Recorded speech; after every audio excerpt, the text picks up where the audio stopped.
I do have a little bit of a soft spot for the Shelham Australian Army clasp knife. I have other knives in my collection which are better constructed, better function, better materials, but I just got a little soft spot for this guy. This is basically what the British call a squaddy proof knife. Okay, it's a copy of a British Army design, and we'll kind of go into that in a second. But it's just a very idiot-proof knife. You would have to be quite a talented individual to really break one of these, okay? And that's part of the idea, that's part of the design process. It's as tough as nails. This knife was issued by the Australian Defence Force sometime in the early 80s to around about the early 2000s. Some of the information out there is contradictory and some of it is a bit vague. And there are literally, in Australia, thousands of these tucked away in cupboards and garages and storage.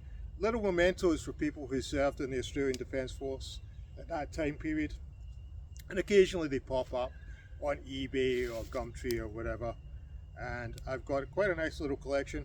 I'm going to go through a little bit of how it evolved, the history, and then we'll talk about what to pay and what to look for when you're buying one of these knives.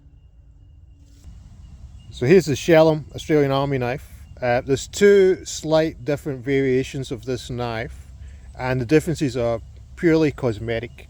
I'll give you an idea of the kind of equipment the Australian Army was using at the time, which was a real mix of stuff. They were using an Austrian assault rifle. One of the things the Australian Army is very famous for is the Ozcam camouflage. This is an Ozcam shirt from the 90s, very famous. The jelly bean pattern has a few other names as well. Here's an Australian canteen from the 1990s, or sorry, 89. Don't use these if you've got them, they make you sick. The plastic in them sort of leaks into the water. Every time I've used these I get a headache. And here's an Australian mess kit, which again is very similar to the British design. So kind of mix and match with equipment. They're just using what works for them.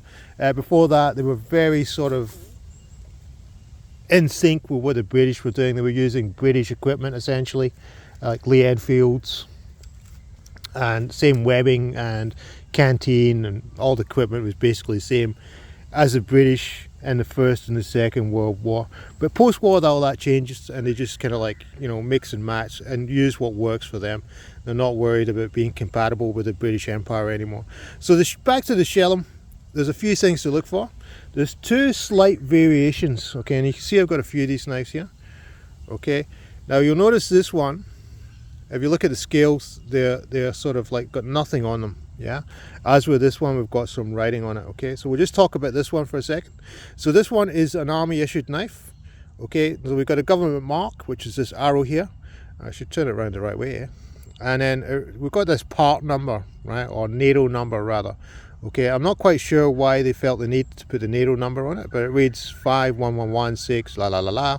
Okay, and then we've got Shelham, which is the company that made it, Sheldon and Hammond, which is an import company, and we've got the date, which is, this one's 893. It's a pretty old knife, still in nice condition though. And we'll just look at the knife briefly itself, all its functions. I'll have to say they do benefit from a little bit of oil on the joints, okay? And it says that on the British version. So essentially this is a copy of the British Army knife that was introduced in 1952, and obviously the Australian Army liked the design and just simply got this company Shelham to make their version of the British Army knife. That's simple as that. And it was made for around about 25 years by this company, and eventually was discontinued, and the Australian Army moved on and used other knives. But again, there's a lot of these kicking around in Australia. Another thing you want to look for if you're looking for a Shelham is look at the tang stamp. Oh, I took it too far. So we've got Shelham. Okay, it should say made in Japan, and stainless steel on the other side. Okay, so if you've got that, you've got essentially some that was issued probably to an Australian soldier sometime in the 90s, 80s or early 2000s. Okay, and very, very similar to the British Army knife from the same kind of era. At the same time that Shelham were fulfilling the contracts for the Australian Army, they also seem to be producing a knife exactly the same quality, same build, same tools for the civilian market. So sometimes you'll get a version of the Shelham and it will have the same tang stamps, made in Japan, Shelham on the other side, but it will have nothing on the scales, no writing on the scales. Okay, so essentially there's two slight different variations, and the difference is merely cosmetic. We'll have the one with the writing on it that's been a government issue one, and then at the same time some were being sold for the civilian market. Okay, I presume in camping stores, fishing stores, that kind of stuff. Again, there's not a lot of data on it, but that's the most logical explanation. Some seem to have brass lanyard bales, and some seem to have stainless steel. Most of the knives are completely stainless steel. The steel used seems to be 44C, but don't quote me on that. I have noticed with the Marlin spike, this is a little bit more prone to corrosion, so I'm not quite sure if they use a slightly different steel there.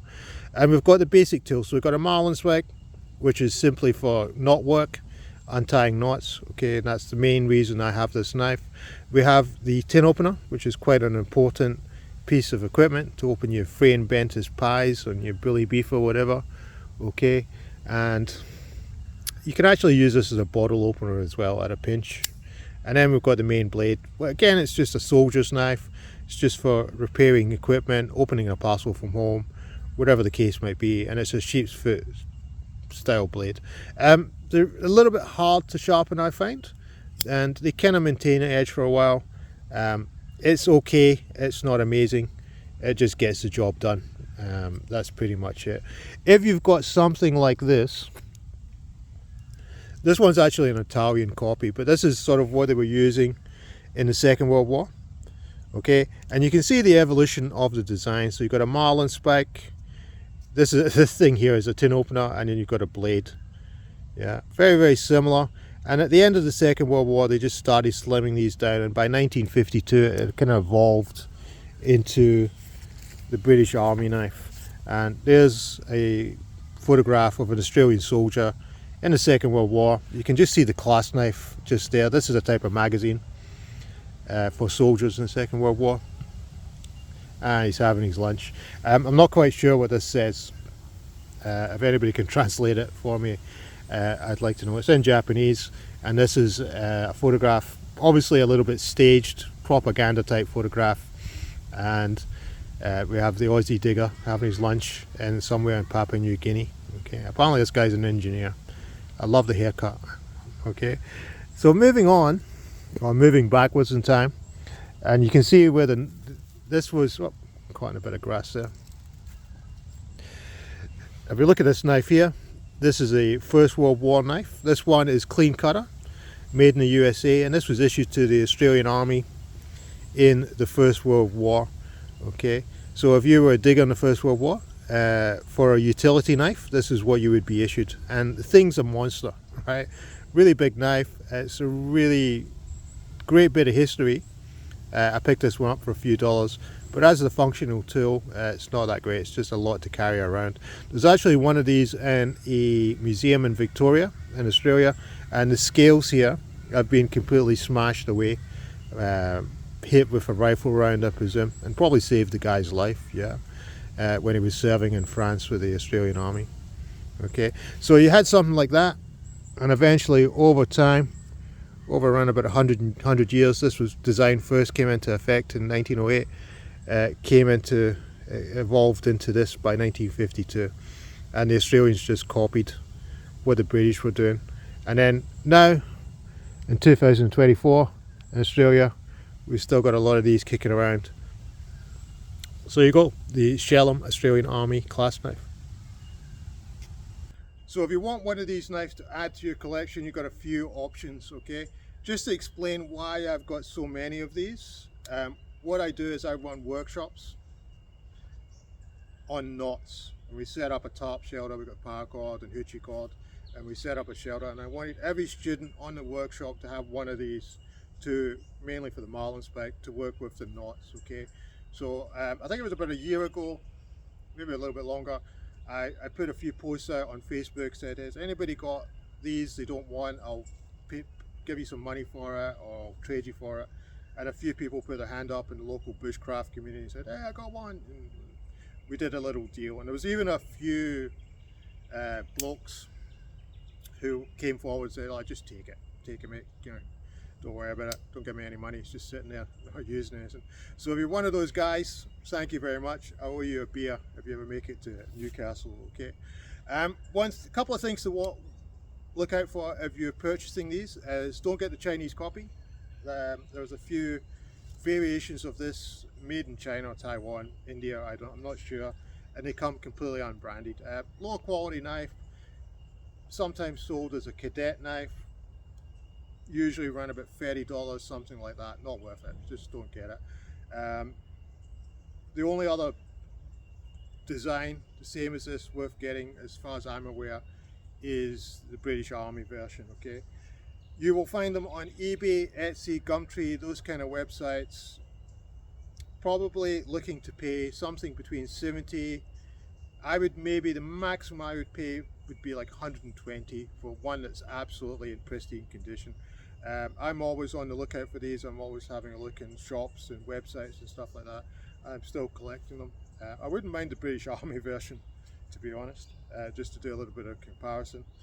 But there you go, a little bit of local history, very robust knife. The Shelham Australian Army Clasp knife finally got its own little YouTube video to itself. Thanks guys, please like the channel, hit the like button, subscribe, all that malarkey, and hopefully I'll be back soon to shoot another little video for you.